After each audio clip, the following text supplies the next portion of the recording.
Good day mga sir at welcome back na naman sa ating channel. For today's video, isi-share ko sa inyo itong ating gagawin.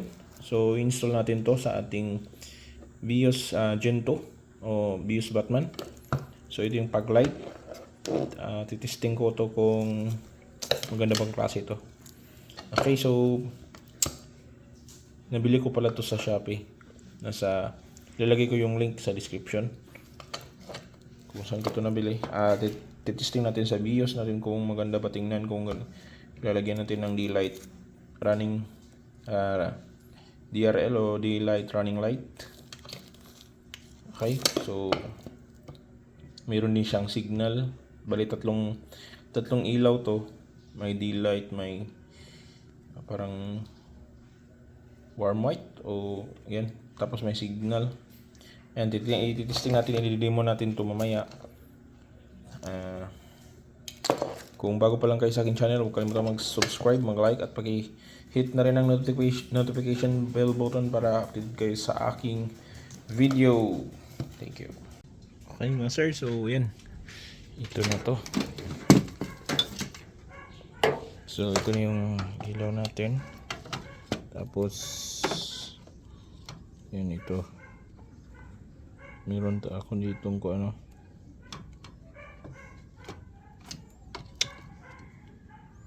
yan. So itong yellow signal light. Okay, so and ito na yon.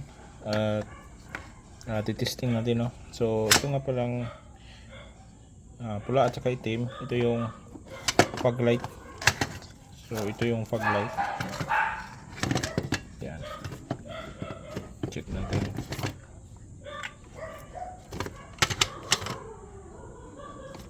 Dito tayo sa battery mag-testing kasi wala man tayong 12 volts. Ayan. So nakailaw yung pag-light.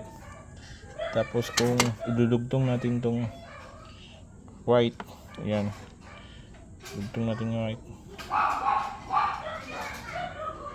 Baliktad pala.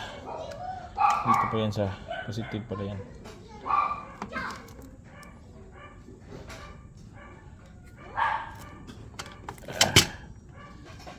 Itong natin ito.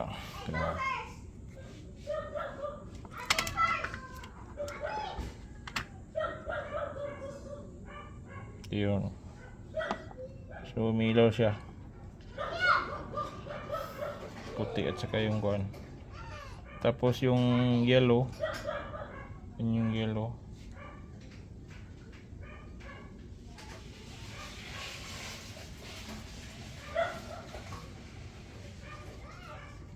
Ganyan. So tatlong positive tsaka isang negative. Okay,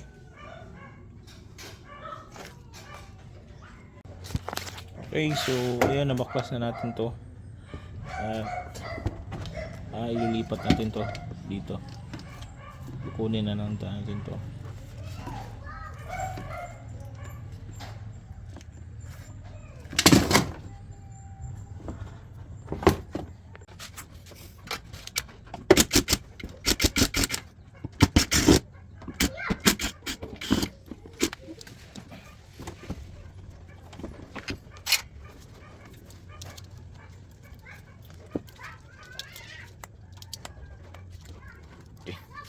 Yung lima.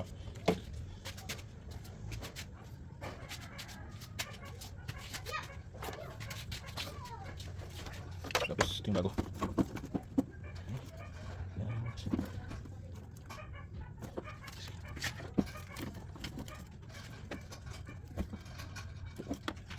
Kailangan lupitan pala ito. Patay tayo dyan. Pagaling na natin yan.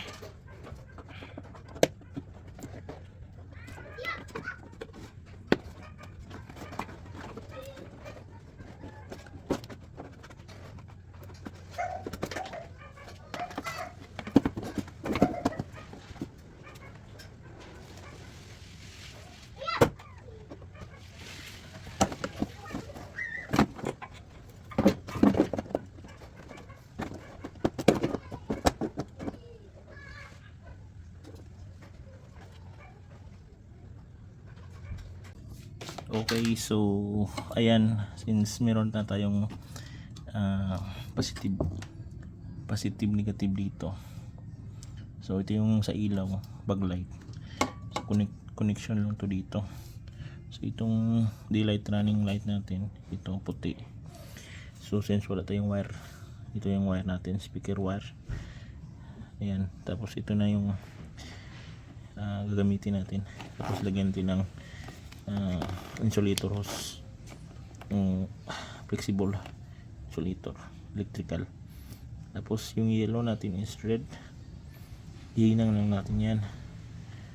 Yan. Tapos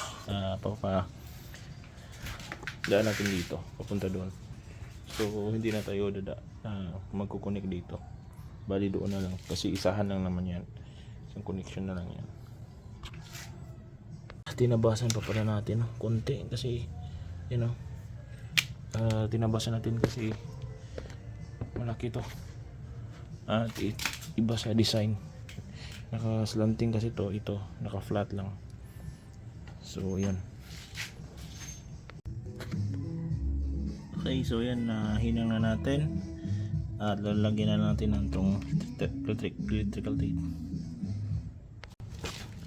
Okay mga sir, so yun, natipan na natin pala pero ito yung yellow kanina pumunta yan dito sa may signal light na puti, so nakakunik yan dito sa may puti na signal light kasi ito negative ito park light naman to. So yan, nag-connect na yan dito, nakahinang na yan, hininang ko yan. Tapos yung puti, ito papunta yun yun sa loob, tutusok lang natin dito sa gilid. Ayan, tapos itong pag-light natin, yung pula at yung existing natin nakaraan, so pinasok lang natin dito. So yung kulay orange, yellow, pupunta yun dito, signal light. Tapos yung puti is ito, papunta sa loob. So pag unang susi natin, iilaw yung ating daylight running light. Yan, pasok ko muna dito sa signal light.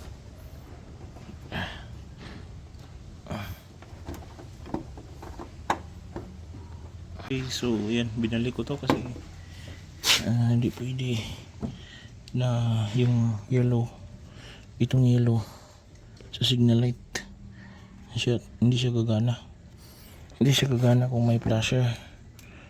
So ang gagawin ko na lang is yung daylight, yung yellow is papunta na dito sa may pula o dun sa pag-light natin, ihalo na lang natin sa pag-light kasi positive naman to. So dito nilagay ko yan wala, hindi gumana. So dito ko na lang yan dito ko na lang yan papaganahin yung yellow na color, warm na light. Dito ko na lang yan sa pag-light isasama. So dito ko yan parallel yan.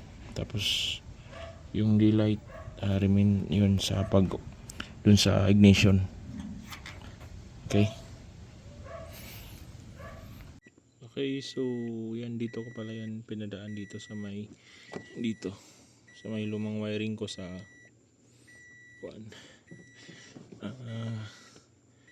pag-light ito. So gumamit lang kayo ng flat screw, iipit lang dito, tapos lusot dito o kaya alambre, tapos lusot dito sa ilalim. Ayan. So ito na yun, ito na siya. Tapos nakakonek siya diyan sa may fuse. Ayan, ano ba, fuse box. Ito. Tapos mas maganda hinangin, lagyan ng hinang to, isusulda natin. Ayan, so ito is nakakabit to sa radio kasi pag ignition natin, on natin dito. Yun, naka-radio. Tapos tingnan natin sa labas. Mga sir, so ayun, umilaw na yung ating D-light, running light dito. Okay, so kabilaan yan. Yan, so ngayon sinama natin yung yellow na wire at saka yung pula. So gagana silang tatlo pag under na. Sinama ko siya sa pag-light, yung existing na pag-light nung nakaraan. So ayan.